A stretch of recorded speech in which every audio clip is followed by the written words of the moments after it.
Hey, good morning. Welcome to Resource Prepping. Happy New Year 2026, and I hope you all survived last night.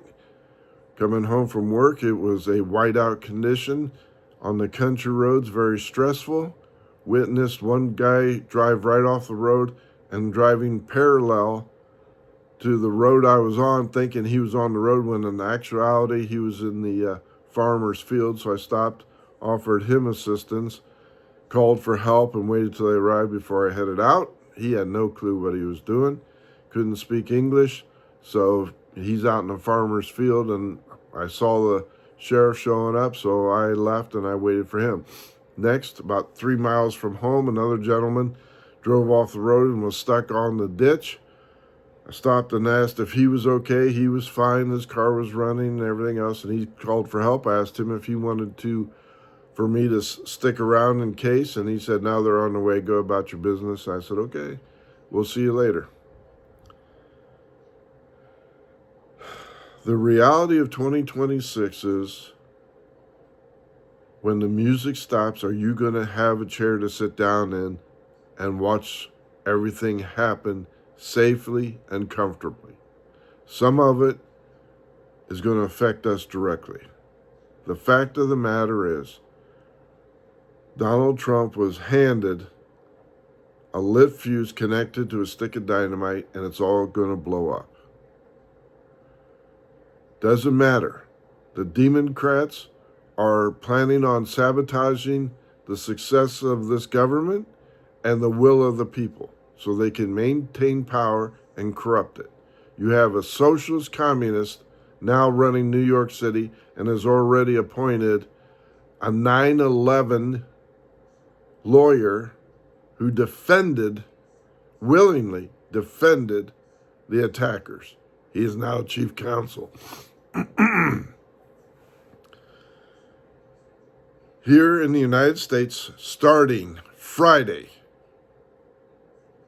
we owe $1 trillion in interest on our debt. $1 trillion. That's larger than the U.S. military Department of War. It is eating away at our gross national product to the point where we will be owing more than what we can produce. Interest will be the result of that. Higher costs will be the result of that. And the value of the dollar will be dropping. It's unsustainable. No matter what the government says, the tariffs are bringing in that, it is not going to decrease the national debt that greatly to avoid $1 trillion in interest payments, period. Those payments go to Japan, China, Great Britain, India, and a variety of other countries. We financed China's naval fleet to the point where they are greater than us through our debt load and our interest payment. You think about that. We are financing our enemy's military. They don't even have to touch their treasury to finance a war with Taiwan. All right? You think about that.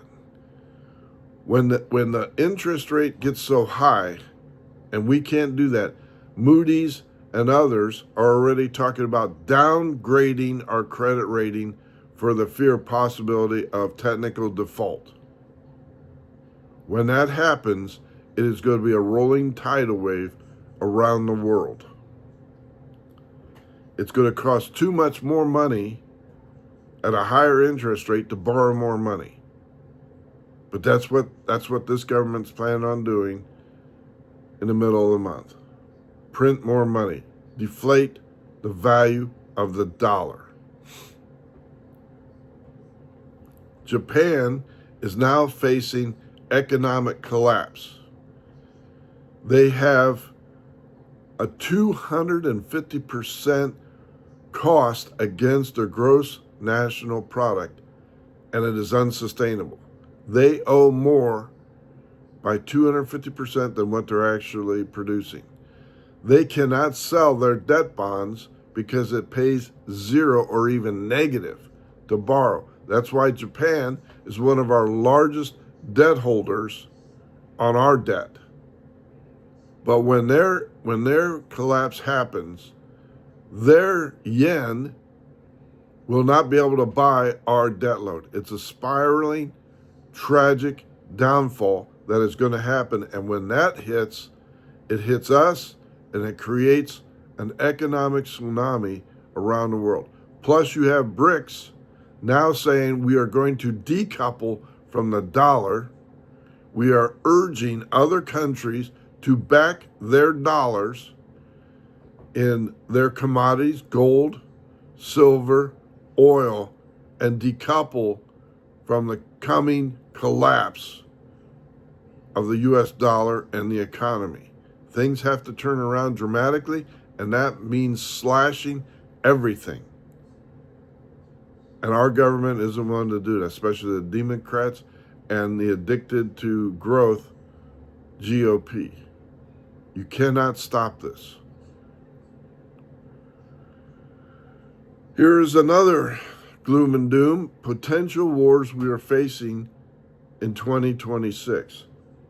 U.S. versus Venezuela. We just sanctioned more oil tankers. We are trying to force Venezuela out. Why are we doing that? Maduro is a communist. He is spreading his influence in the southern hemisphere. He is allies with China and Russia primarily. We do not want that influence in there. Plus, that country is sitting on oil. If we can get a friendly government in there, start the export of oil to friendly nations at a reduced cost, that's better for us and our allies. If Maduro doesn't step down or anything else, I look for a government coup funded by the CIA with military supplies, and you will see a violent uprising.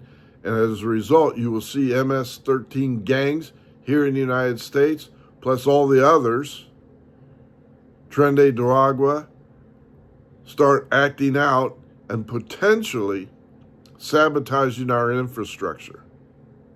Think about that. These people have already flooded our country thanks to the Biden administration, and they are saboteurs in here, as well as China. 25,000 unknown military-age civilians in our country. If China starts something, they will activate, and we are the targets. U.S. versus Iran. Iran has already said we are at war with the United States, Israel, and the European nations. There is already unrest in their country, 2 days of rioting so far, and they are responding with clubs and live bullets, killing their population as they have before. How long will that go before the regime is taken down? Who knows? The United States is backing them. We did it before. Iran killed thousands, and we walked away.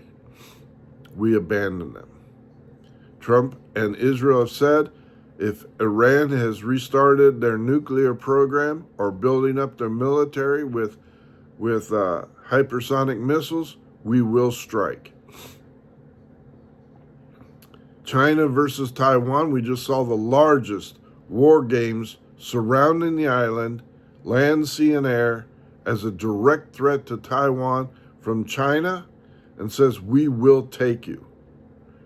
The U.S. has responded by selling the largest military arms to Taiwan. We'll see what happens there.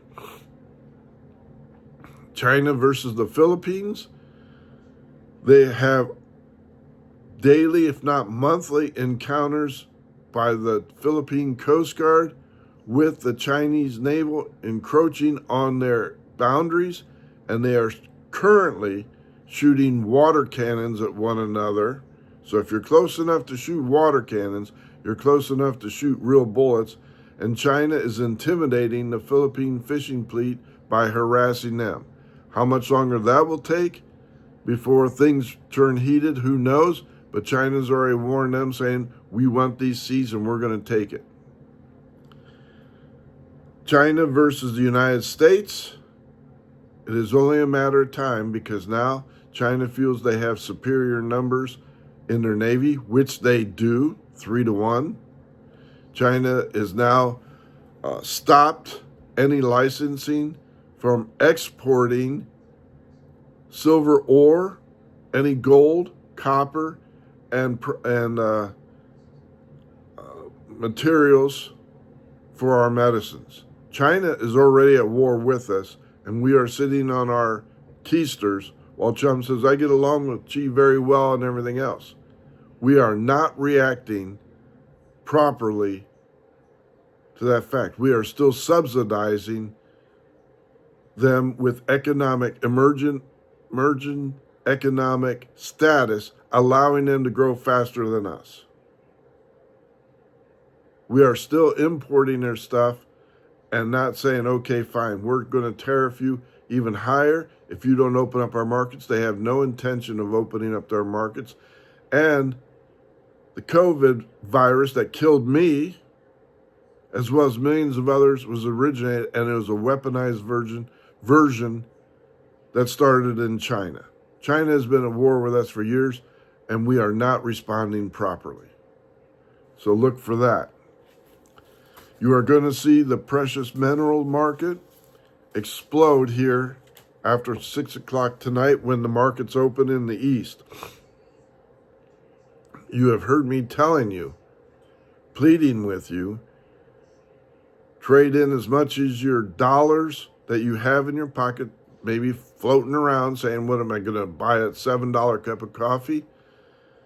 Save it up and start buying silver and copper. If you think, well, silver fell down to $72 an ounce and it's too volatile for me, you go to your coin dealer shop and see if they have any silver ounces, rounds, bars in their showcase. It is still selling for $80 an ounce or more. The demand for silver outweighs the physical amount. The demand for silver by the Defense Department, which I talked about, outweighs the amount available.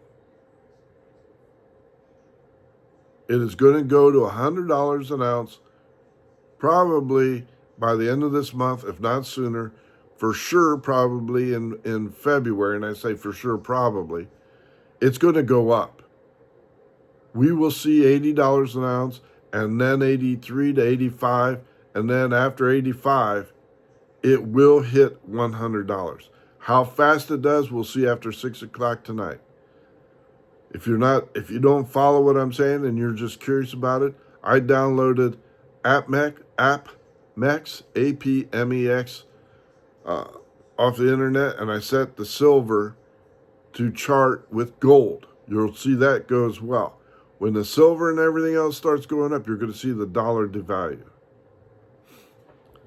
So how are you going to survive this gloom and doom scenario? And, oh, Greg, he's just damp water. He's just, I'm not ready for this. That's the problem. I am, as well as others, are telling you what is going to be the economic reality. You cannot stop this. This is not theory. This is actual reality. You've heard many people say we kick the can down the road until you can't kick it anymore because now it's full of rocks and it doesn't move. We're there, folks. The government knows this, and they've been lying to us. Absolutely lying to us. If you're saying, I'm fine, I don't need to hear all this, that's the problem. People do not want to face reality, just like your own death. I've got plenty of time. I'm not going to go and everything else, and by the time I get to be 80, I'll be ready for this. Or, if the world ends, I'm ready for it. Let the nukes hit me. That's foolish talk. That's scared talk. Don't be that person. Yes, everybody's going to die. That's why you have already purchased your cemetery plot. You've already have a will. You already have instructions on what happens to your physical body, and you already have a funeral planned out. That's smart talk. This is going to be a slow death on the inflation. on the interest rates, and they're going to hide it from you, but you can't. When you start seeing this going even higher, you're going to say, well, I was promised this is going to happen. It's not in his control, President Trump. He's doing everything to slow it down, but that bomb is going to explode. And it's going to explode in Japan. It's going to explode in the United States, Venezuela, Iran, Israel versus Iran, Israel versus Hamas, Israel versus, Hezbollah. It's going to explode. And it's going to be for economic reason and grab for rare earth minerals and products. How do you survive that? You plan ahead and you start thinking about it. This is the year of the prepper. This is what we've been telling you about. This is what you do. And so how do you start preparing for this? And how do you start surviving in 2026? First off, limit your debt. If you used your credit card to buy gifts for Christmas and you're saying, wow, I really overspent, now I have to make payments on that, you're foolish. You're foolish. The children will play with those toys for 1 or 2 days, and then where are they at? Your wife will wear whatever jewelry you managed to spend on her. She'll wear it on special occasions, and then what? You're going to be saying, okay, fine, we went on vacation, had a great time, went for 2 weeks. Wow, we really had a great time. What's the bill on that good time? To survive this economic tsunami coming, and it is coming. We had the earthquake, now the wave is building. Eliminate all your credit card debt as much as possible. Pay them off, consolidate them, whatever it takes to get out from underneath them, and then get rid of them. Have them in your wallet for absolutely 911 emergency use, period. You'll help yourself by not having any interest payments at 28% interest on those credit cards. And if you borrowed cash against your credit card, you're paying 30%. So 30 cents on every dollar you just borrowed is going for interest. Eliminate that. Have 1 or 2 for emergency use only. Illnesses, car breakdowns, whatever. Emergency use only. Start to tighten up your belt. Enough of it. Only essential spending. And that means what is your mortgage payment? What is your homeowner's insurance payment? Your car insurance payment? Your phone bill payment? And if you're paying an exorbitant amount, shop around to find a better, cheaper plan. For phones, TVs, we dumped DirecTV after 28 years. It was too ridiculous. We switched carriers. It was just ridiculous. Shop it around. Tighten your belts all around. Eat meals at home. If you don't know how to cook, learn how to. There's plenty of YouTube videos. Do it. Doesn't have to be restaurant style, but it has to be meals that you sit around and say, okay, fine. Mickey D's is $28 for 2 hamburgers, and then here in Ohio, the minimum wage just went up to $11. That means the price of Mickey D's, Wendy's, and Taco Bell all went up. They're not going to absorb that. They're going to pass that cost on to you. So instead of $28 for 2 Big Macs, fries, and drinks, it's now going to be $30. Start planning your meals at home. Hamburger, hot dogs, whatever it is, Spam and eggs and hash browns. I love that. Plan your meals at home and eat there. The money savings, you can say, okay, we're going to have pizza one night.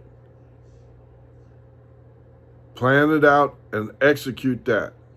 You cannot afford to spend $30 for 2 people or whatever it is for 4, doing that every other day.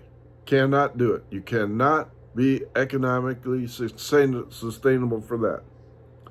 Eliminate all your luxury items. That $7 cup of coffee that you're drinking on your way into work, eliminate that. Have a cup, make a cup at home, and take it with you. All around, $100 haircuts, nails, all that kind of stuff, gone. Date night, bar night, bowling, golfing, gym memberships, all that stuff, gone. Buy long-term canned goods. Start stocking up. That's your investment. You want to survive this? You got to have this to fuel the engine. That means soups, canned meats, canned spaghetti, all that kind of stuff. Pastas, all that kind of stuff should be on your shelf, and start doing it every month and everything else. Get a plan, execute it, write it down, live within the budget. Start stocking up on over-the-counter medicines. At a lot of the drugstores, they have dollar bins. They have like generic aspirins, Tylenol, Advil, all that kind of stuff. May only have 10 capsules in it, but it costs you $2. Start stocking up on those. You may have to become your own doctor. Learn all this stuff, follow it. And if you're still saying, okay, I have money at the end, what can I do? Buy yourself some silver, gold. Copper will be the next emerging high dollar item, and it's going to escalate and elevate. Stock up on water, bottled water. Bottled water. Buy yourself cases of that, set it aside. When the music stops, folks, you want to have a chair to sit down in. You don't want to be your neighbor, and you've heard me say this a million times. You don't want to be the neighbor. Hey, Greg, we weren't prepared, and my family's hungry. We went through all our food. Do you have some food you can feed us with for a couple days? Okay, all right, Joe. Here you go. Here's enough. This should feed you for a couple days. Hopefully the lights will come back on. Hopefully this storm will pass. Hopefully the war won't happen. You know, I don't know what to tell you. Well, the grocery stores, they're closed and they're wiped out. Another virus hit and they're not allowing us to do anything. And I got laid off, whatever, blah, blah, blah, blah, blah. 3 days later, Joe's back at your front door. I'm hungry. Do you have any more food? Sorry, can't help you. They'll ask politely with hat in hand. Desperate people will do desperate things. And then it's going to get ugly. I'm hoping none of this happens, but the reality is it's going to. Simple, plain fact. And it's going to start with the economy, the precious metals, the essential minerals. It's all going to come to a head, folks. It always does. In the past, it always starts it, and then it happens again. There's going to be a scramble. When you owe money, the debt collector, don't care what political affiliation's with, he's going to say, you owe me money. I don't give a damn if he's a Republican or Democrat or independent or not affiliated. You borrowed money, he wants it. And the debt collectors around the world are going to say, you owe us money. Pay us. I know it's a bitter pill to swallow, one a little long, but get yourself right with God. He's a debt collector too. He collects your souls and he puts a valuation on how you did in this life. Good or bad. Did you live up or did you not? There are consequences. Greg out.